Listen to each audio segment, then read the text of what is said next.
রাত্রেবেলা ওনার পাশে যাবা? তুমি কে? তুমি কেন টাকা খাইছো? 20 লাখ টাকা কেন? দলবল নিয়ে বাড়িতে ঢুকে চাঁদা দাবি করায় এনসিপি নেতাকে আটক করে পুলিশে দিল এলাকাবাসী। দিনাজপুরের বোচাগঞ্জ উপজেলায় গভীর রাতে ঘটে যাওয়া এই চাঞ্চল্যকর ঘটনা যেন সিনেমার চিত্রনাট্যকেও হার মানায়।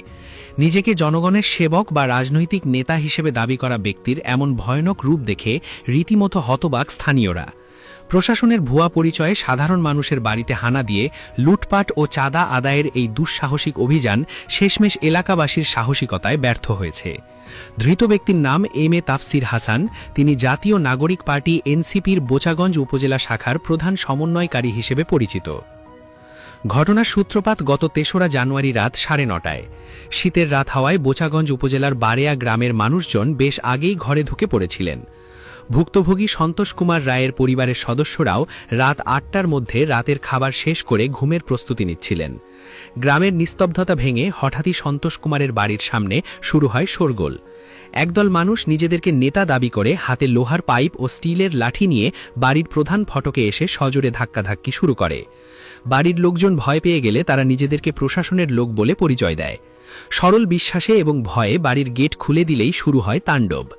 বাড়ির ভেতরে প্রবেশ করেই তাফসির হাসান ও তার সঙ্গীরা সন্তোষ কুমারের বড় ভাই পরিমল চন্দ্র রায়কে খুঁজতে থাকে। তারা ঘরের আসবাবপত্র লণ্ডভণ্ড করতে শুরু করে এবং ত্রাসের রাজত্ব কায়েম করে। এক পর্যায়ে তারা পরিমল চন্দ্র রায়ের স্ত্রীর দিকে তেড়ে যায়। নারকীয় কায়দায় হুমকি দিয়ে তারা বলে, স্বামীকে বের করে দিন, না দিলে সবাইকে শেষ করে দিব। ভয় দেখিয়ে তারা পরিবারের কাছে তাৎক্ষণিকভাবে ২ লাখ টাকা চাঁদা দাবি করে। তাদের হাতে থাকা লোহার রড ও লাঠিসোঁটা দেখে পরিবারের নারী ও শিশুরা আতঙ্কিত হয়ে পড়ে। তবে তারা ভাবতেও পারেনি যে তাদের এই অপারেশন ভেস্তে যাবে। পরিবারের সদস্যদের আত্মরক্ষার আর্তনাদ ও চিৎকারে নিস্তব্ধ গ্রাম জেগে ওঠে।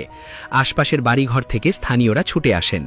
পরিস্থিতি বেগতিক দেখে তারা পালানোর চেষ্টা করে, কিন্তু গ্রামবাসী সাহসিকতার সঙ্গে তাদেরকে ঘিরে ফেলে। ধাওয়া করে মূল হোতা এনসিপি নেতা এম.এ. তাফসির হাসান এবং তার সহযোগী মঞ্জুর আলমকে হাতে নাতে আটক করতে সক্ষম হয় জনতা।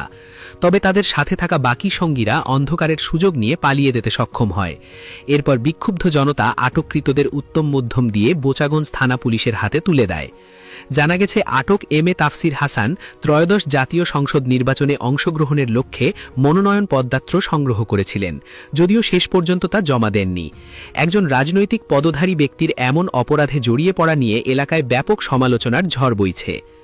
রোববার সকালে ভুক্তভোগী পরিবারের সদস্য ৪০ বছর বয়সী সন্তোষ কুমার রায় বাদী হয়ে বোচাগঞ্জ থানায় একটি চাঁদাবাজির এজাহার দায়ের করেন। এজাহারে তিনি সেই রাতের বিভীষিকাময় মুহূর্তের বর্ণনা তুলে ধরেন। বোচাগঞ্জ থানার ভারপ্রাপ্ত ওসি মোহাম্মদ মিজানুর রহমান ঘটনার সত্যতা নিশ্চিত করে জানান, রাতে স্থানীয় জনতা ২ জনকে আটক করে থানায় সোপর্দ করেছে। পুলিশ তাদের কাছ থেকে অপরাধে ব্যবহৃত একটি মোটরসাইকেল, লোহার পাইপ, স্টিলের তৈরি লাঠি এবং ভিডিও রেকর্ডিং করার একটি ছোট স্পাই ক্যামেরা জব্দ করেছে। আটককৃতদের বিরুদ্ধে আইনানুগ ব্যবস্থা গ্রহণ করে আদালতে প্রেরণ করা হয়েছে। প্রশাসনের পরিচয়ে এমন হামলা ও চাঁদাবাজির চেষ্টা এলাকায় ভীতির সঞ্চার করলেও গ্রামবাসীর ঐক্যবদ্ধ প্রতিরোধ প্রমাণ করেছে সজাগ থাকলে বড় বড় অপরাধও রুখে দেওয়া সম্ভব। পুলিশ বর্তমানে পালিয়ে যাওয়া বাকি অপরাধীদের গ্রেফতারে অভিযান অব্যাহত